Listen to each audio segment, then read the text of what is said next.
ಆ ಈಶ್ವರ ಕೊಟ್ಟಂಥ ವರ ಏನು ಅಂತ ಹೇಳಿದರೆ, ಯಾರೇ ಆಗಲಿ ಈ ಗಿರಿಜಾ ವಿವಾಹ ಮಹೋತ್ಸವ ಅಂತ ನಾವು ಹೇಳ್ತೇವೆ ಅದನ್ನು. ಆ ಮಹೋತ್ಸವವನ್ನು ಎಷ್ಟೋ ಕಡೆಯಲ್ಲಿ ಮದುವೆಗೋಸ್ಕರ ಗಿರಿಜಾ ಕಲ್ಯಾಣ ಅಂತ ಮಾಡ್ತಾರೆ. ಕಲ್ಯಾಣೋತ್ಸವ, ಈಶ್ವರನು ಪಾರ್ವತಿದು ವಿಗ್ರಹನ್ನೆಲ್ಲ ಇಟ್ಟು ಕಲ್ಯಾಣೋತ್ಸವ, ಮದುವೆ, ದೇವರು ಮದುವೆ. ಅದನ್ನು ಮಾಡಿದ್ರೆ ಮಾಂಗಲ್ಯಂ ತಂತುನಾನೇನ ಜಗನ್ಮಂಗಳ ಹೇತುನ. ಈಗ ನಾವು ಮನುಷ್ಯರೆಲ್ಲ ಮಾಂಗಲ್ಯ ಕಟ್ಟುವಂಥ ಮಂತ್ರಕ್ಕೂ ತಾಯಿಗೆ ಗಿರಿಜಾ ಕಲ್ಯಾಣದಲ್ಲಿ ಮಾಂಗಲ್ಯ ಧಾರಣೆ ಮಾಡೋದಕ್ಕೂ ವ್ಯತ್ಯಾಸ ಇದೆ. ಮಾಂಗಲ್ಯಂ ತಂತುನಾನೇನ ಜಗನ್ಮಂಗಳ ಹೇತುನ ಕಂಠೆ ಬದ್ನಾಮಿ ಸುಭಗೆ ತ್ರೈಲೋಕ್ಯಂ ಮಂಗಳಂ ಕುರು ಅಂತ ಗಿರಿಜಾ ಕಲ್ಯಾಣದ ಮಾಂಗಲ್ಯ ಧಾರಣೆ ಮಂತ್ರ. ಅಂದರೆ ಜಗನ್ಮಂಗಳ ಹೇತುನ, ಇಡೀ ಜಗತ್ತಿಗೆ ಮಂಗಳ ಆಗುವುದಕ್ಕೋಸ್ಕರ ಪಾರ್ವತಿಯ ಸ್ವಯಂವರ ಆಯಿತು.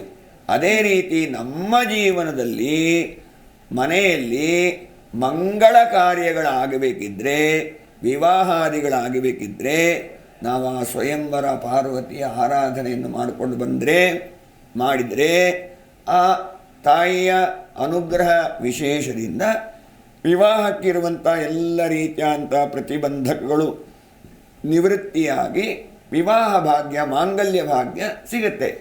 ಅಲ್ಲದೆ ಗಂಡು ಮಕ್ಕಳಿಗೆ ಇದರಲ್ಲಿ ಸ್ವಯಂವರ ಪಾರ್ವತಿ ಎನ್ನುವಂಥದ್ದು ವಿವಾಹಕ್ಕೆ ಮಾತ್ರ ಅಲ್ಲ, ಬೇರೆ ಬೇರೆ ರೀತಿಯಾದಂತಹ ಜನಾಕರ್ಷಣೆ ಆಗುತ್ತೆ, ಮನಾಕರ್ಷಣೆ. ಈಗ ನಾವೊಂದು ಮನೆಯಲ್ಲಿ ಇರ್ಬೋದು, ಪ್ರತಿದಿನ ಈ ಸ್ವಯಂವರ ಪಾರ್ವತಿಯ ಆರಾಧನೆ ಮಾಡಿಕೊಂಡು ಬಂದರೆ ಅಲ್ಲಿ ಸುಖ, ಶಾಂತಿ, ನೆಮ್ಮದಿ ಅನ್ನೋದು ಲಭ್ಯವಾಗುತ್ತೆ. ಜೊತೆಗೆ ಅಂಗಡಿಗೆ ಆಗಲಿ, ಮನೆಗೆ ಆಗಲಿ, ಎಲ್ಲ ರೀತಿಯಂಥ ವ್ಯಾವಹಾರಿಕ ಕ್ಷೇತ್ರಗಳಲ್ಲಿಯೂ ಕೂಡ ಸ್ವಯಂವರ ಪಾರ್ವತಿಯ ಅರ್ಚನೆ, ಆ ಮಂತ್ರದಿಂದ ಅರ್ಚನೆ ಮಾಡಿದಂಥ ಕುಂಕುಮವನ್ನು ಹಣೆಗಿಟ್ಕೊಂಡ್ರೆ ಅಥವಾ ಸ್ಥಳದಲ್ಲಿ ಇಟ್ಟುಕೊಂಡ್ರೆ ಆ ತಾಯಿಯ ಅನುಗ್ರಹದಿಂದ ಸರ್ವತೋಮುಖವಾದಂಥ ಅಭ್ಯುದಯ ಇರ್ಬೋದು, ಆಕರ್ಷಣೆ ಎನ್ನುವಂಥದ್ದು. ನೋಡಿ, ಈಗ ಯೋಗಿನಿ, ಯೋಗೇಶ್ವರಿ, ಯೋಗ ಭಯಂಕರಿ, ಸಕಲ ಸ್ಥಾವರ ಜಂಗಮಸ್ಯ, ಎಲ್ಲ ರೀತಿಯಾದಂತಹ ಏನೆಲ್ಲ ಪ್ರಪಂಚದಲ್ಲಿದೆಯೋ ಅದೆಲ್ಲವೂ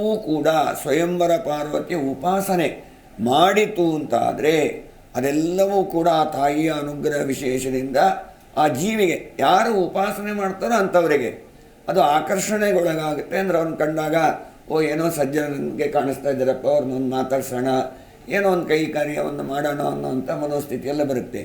ಯಾರಿಗೇ ಆಗಲಿ ವಿವಾಹಕ್ಕೆ ಪ್ರಧಾನವಾಗಿ ಸ್ವಯಂವರ ಪಾರ್ವತಿಯನ್ನೇ ಆರಾಧನೆ ಮಾಡೋದು. ಗಂಡು ಮಕ್ಕಳಿಗೆ ವಿವಾಹಕ್ಕೋಸ್ಕರ ಕಲ್ಯಾಣ ಗೌರಿ ಇದೇ ವಿಚಾರ. ಆದರೆ ಅದರಲ್ಲಿ ಮೂಲ ಮಂತ್ರ ಬೇರೆ ಇರುತ್ತೆ. ಕಲ್ಯಾಣ ಗೌರಿ ಎನ್ನುವಂಥ ಇಳದ್ದೇ ಇನ್ನೊಂದು ಸ್ವರೂಪ ಇದೆ.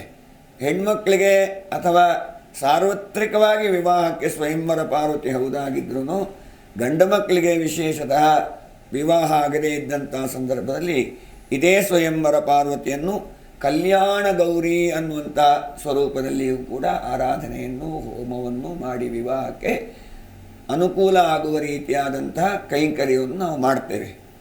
ಹಾಗಾಗಿ ಯಾರು ವಿವಾಹಕ್ಕೆ ಪ್ರತಿಬಂಧಕಗಳಿದೆಯೋ, ಮಾಂಗಲ್ಯ ಬೇಕೋ, ಮಾಂಗಲ್ಯ ಭಾಗ್ಯ ಬೇಕೋ, ವಿವಾಹಿತರಾದರೂ ಕೂಡ ಕೆಲವರಿಗೆ ಮಾಂಗಲ್ಯ ದೋಷ ಇರುತ್ತೆ, ಅಂಥವರು ಕೂಡ ಈ ಸ್ವಯಂವರ ಪಾರ್ವತಿ ಹೋಮದಿಂದ ದಂಪತಿಗಳಲ್ಲಿ ವಿರಸ ಇರ್ಬೋದು, ಅನ್ಯೋನ್ಯತೆ ಇಲ್ಲದೇ ಇರುವಂಥದ್ದಿರ್ಬೋದು, ಅದಕ್ಕೂ ಕೂಡ ಸ್ವಯಂವರ ಪಾರ್ವತಿಯ ಆರಾಧನೆಯಿಂದ ಪರಸ್ಪರ ಮೈತ್ರತ್ವ, ಐಕ್ಯ ಮಧ್ಯ ಕುಟುಂಬದಲ್ಲಿ ಇದೆಲ್ಲವೂ ಕೂಡ ಸ್ವಯಂವರ ಪಾರ್ವತಿಯ ಅನುಗ್ರಹದಿಂದ ನಮಗೆ ಲಭ್ಯವಾಗುತ್ತೆ. ಹಾಗಾಗಿ ಎಲ್ಲರೂ ಕೂಡ ಆ ತಾಯಿಯ ಆರಾಧನೆಯನ್ನು ಮಾಡಿ ಯೋಗದಿಂದ, ಭಾಗ್ಯದಿಂದ ಸಿಗುವಂಥದ್ದು ದೈವಾನುಗ್ರಹ ಇದ್ದರೆ ಮಾತ್ರ. ಷಡ್ಭಿರ ಮಾನುಷೈ ಸಪ್ತಮಂ ದೈವಚಿಂತನಂ. ಎಲ್ಲ ರೀತಿಯ ಪ್ರಯತ್ನಗಳನ್ನು ನಾವು ಮಾಡಿ ಸಫಲರಾಗದೇ ಇದ್ದಾಗ ದೈವದ ಅನುಗ್ರಹವನ್ನು ಪಡ್ಕೊಂಡು ನಾವು ಸಫಲತೆಯನ್ನು ಪಡೆಯಬಹುದು. ಹಾಗಾಗಿ ಎಲ್ಲರೂ ಆ ತಾಯಿಯ ಸೇವೆಯನ್ನು ಮಾಡಿ ಭಗವಂತನ ಅನುಗ್ರಹ ಎಲ್ಲರಿಗೂ ಆಗಲಿ ಅಂತೇಳಿ ಪ್ರಾರ್ಥನೆ ಮಾಡಿಕೊಳ್ಳುವ. ಜಿ ಕನ್ನಡ ನ್ಯೂಸ್ ಈಗ ನಿಮ್ಮ ಮನೆಯಲ್ಲೇ ನೋಡಿ. ಎಲ್ಲ ಕೇಬಲ್ಗಳಲ್ಲಿ ಈಗ ಲಭ್ಯ. Sun direct 292, Jio TV 1334, U digital 162, city cable 51, GTPL 17, Abhishek cables 821, rock line telecommunication 51, Shri Basaveshwara number 60, Vinayaka digital number 53, in digital number 896ರಲ್ಲಿ. ನಿಮ್ಮಿಸ್ತದ ಜಿ ಕನ್ನಡ ನ್ಯೂಸ್ ನೋಡಿ ಆನಂದಿಸಿ.